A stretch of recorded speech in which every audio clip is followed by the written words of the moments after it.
Hello friends, આજે હું તમારી સાથે શેર કરીશ એકદમ ક્રીમી મલાઈદાર ટેસ્ટી કુલ્ફીની રેસીપી. અને મજાની વાત તો એ કે આ કુલ્ફી ખાંડ વગર બનાવીશું.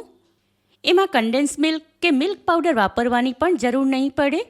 તેમ છતાં આ કુલ્ફી બહાર મળે એના કરતાં પણ ખાવામાં સ્વાદિષ્ટ લાગે. તો ચાલો આ મજેદાર રેસીપી શરૂ કરીએ. કુલ્ફીનું મિશ્રણ રેડી કરવા માટે સૌથી પહેલાં દૂધ બાળી લઈશું. એના માટે એક કઢાઈ લઈને એમાં 4 કપ એટલે કે 1 લીટર ફૂલ ફેટ મિલ્ક અથવા ભેંસનું દૂધ લઈશું. હવે આ કઢાઈ સ્ટવ ઉપર ચઢાવીને ગેસ ફ્લેમ ઓન કરી દઈએ. દૂધ ફ્રીઝમાં રાખ્યું હતું એટલે ઠંડુ છે, માટે ગેસ ફ્લેમ મીડિયમ તરફ રાખીશું એટલે જલ્દીથી ગરમ થઈને ઉકળવા લાગે. હવે એક સિક્રેટ ઇન્ગ્રીડિયન્ટ જેના કારણે આ કુલ્ફીમાં ગળપણ આવશે, એના માટે મેં અહીં અડધો કપ વજનમાં 80 ગ્રામ ગોળ લીધો છે. એને ઝીણો કાપી લઈશું.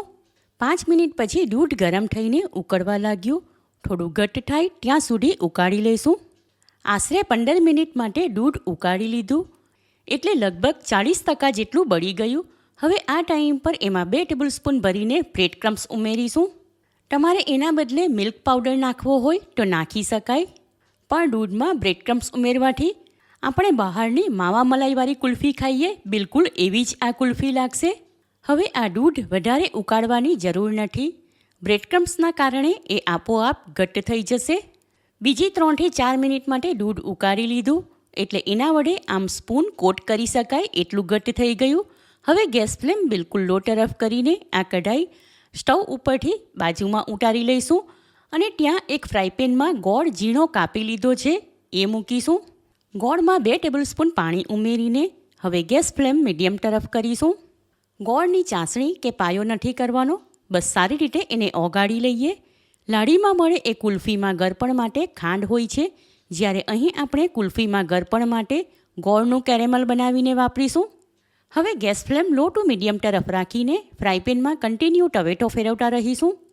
આશરે 1.5 મિનિટમાં જ ગોળ સારી રીતે ઓગળી ગયો અને ત્યાર પછી એને થોડી સેકન્ડ માટે થવા દીધો એટલે એમાં પાણીનો ભાગ હોય એ બળી જાય. હવે ગેસ ફ્લેમ ઓફ કરી દઈશું. હમણાં થોડીવાર માટે આમાં ટવેટો ફેરવતા રહીશું એટલે ગોળનું કેરેમલ હલકું અમસ્તું ઠંડુ થઈ જાય. ત્યાર પછી એને એક ગળણીમાંથી ગાળીને આપણે જે દૂધ બાળીને રાખ્યું છે એમાં ઉમેરીશું એટલે ગોળમાં કચરો હોય એ અલગ થઈ જાય. હવે ગેસ ફ્લેમ ઓન નથી કરવાની, બંધ રાખીને જ આ બધું સારી રીતે મિક્સ કરી લઈશું. કોઈપણ જાતનો કલર ઉમેર્યા વગર કુલ્ફીના મિશ્રણમાં ઘણો સરસ કલર આવી ગયો. હવે આ મિશ્રણ કઢાઈમાંથી એક વાસણમાં કાઢી લઈએ. હમણાં આ મિશ્રણ ગરમ છે, ઠંડુ થશે એટલે આનાથી વધારે ઘટ્ટ થઈ જશે, માટે રૂમ ટેમ્પરેચર પર આવે એટલે એને થોડીવાર માટે ફ્રીઝરમાં મૂકી દઈશું. મિશ્રણ ઠંડુ થયું ત્યારબાદ 1 થી 1.5 કલાક માટે ફ્રીઝરમાં મૂકી દીધું અને હવે બહાર કાઢી લીધું. આ મિશ્રણમાં બ્રેડ ક્રમ્સ નાખ્યા હતા, એની કોઈ કણી હોય એ મેશ થઈ જાય એ માટે એને એક ગ્રાઇન્ડિંગ જારમાં લઈને થોડી સેકન્ડ માટે ફેરવી લઈશું. સાથે એમાં અડધી ટીસ્પૂન ઇલાયચી પાવડર નાખીને મિક્સ કરીશું. મિશ્રણ થોડી સેકન્ડ માટે ગ્રાઇન્ડ કરી લીધું એટલે લમ્સ વગરનું ઘણું સરસ ક્રીમી થઈ ગયું. હવે એમાં 2 ટીસ્પૂન જેટલો બદામ પિસ્તાનો ભૂક્કો નાખીને સારી રીતે મિક્સ કરીશું. કુલ્ફી જમાવવા માટે મેં અહીં આ રીતના મોલ્ડ લીધા છે. તમારી પાસે પ્લાસ્ટિકના કે જે પણ અવેલેબલ હોય એ વાપરી શકાય, અને એ પણ ન હોય તો માર્કેટમાં આવા ચાય માટેના પેપર કપ મળે, એમાં કુલ્ફી જમાવો તો પણ ચાલે. રેડી કરેલું કુલ્ફીનું મિશ્રણ હવે આ મોલ્ડમાં ભરીશું. માટે એક મોલ્ડ હાથમાં લઈને ઉપર કિનારીથી થોડું નીચે રહે ત્યાં સુધી આ મિશ્રણ ભરીશું. જેટલું મિશ્રણ હતું એમાંથી 6 મોલ્ડ ભરાઈ ગયા. હવે મેં અહીં એલ્યુમિનિયમ ફોઇલ આવા ચોરસ ટુકડામાં કાપી લીધું છે, એના વડે આ મોલ્ડ ઉપરથી કવર કરીશું. કુલ્ફીમાં લગાવવા માટે કેન્ડી સ્ટિક અને રબર બેન્ડ લઈને સાઈડમાં રાખીશું. દરેક મોલ્ડને ઉપરથી એલ્યુમિનિયમ ફોઇલ વડે કવર કરીને ત્યાં કિનારી ઉપર રબર બેન્ડ લગાવી દઈએ. ત્યાર પછી એમાં બરાબર વચ્ચે ચપ્પુ વડે કટ લગાવીને ત્યાં કેન્ડી સ્ટિક લગાવીશું.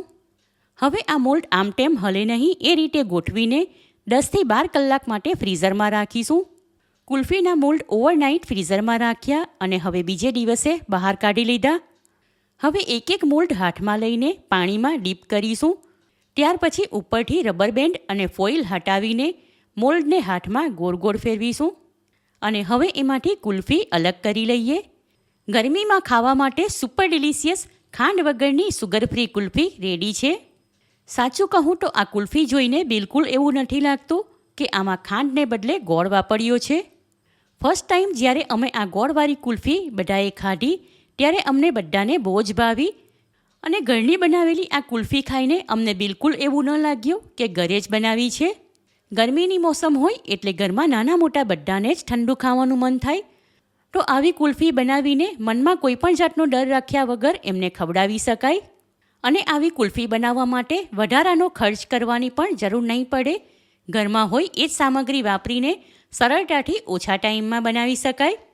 માટે હમણાં સુધી કોઈએ ન બનાવી હોય એવી આ બિલકુલ નવી જ કુલ્ફીની રેસીપી તમે ચોક્કસ ટ્રાય કરો. રેસીપી પસંદ આવી હોય તો વિડીયોને લાઇક કરીને વધારેમાં વધારે શેર કરો. ચેનલ પર નવા હો તો સબસ્ક્રાઇબ કરીને બાજુમાં બેલ આઇકન પર ક્લિક કરો, એટલે આવનાર દરેક નવી રેસીપીનું નોટિફિકેશન તમને મળતું રહે. ફરી મળીશું એક નવી રેસીપી સાથે.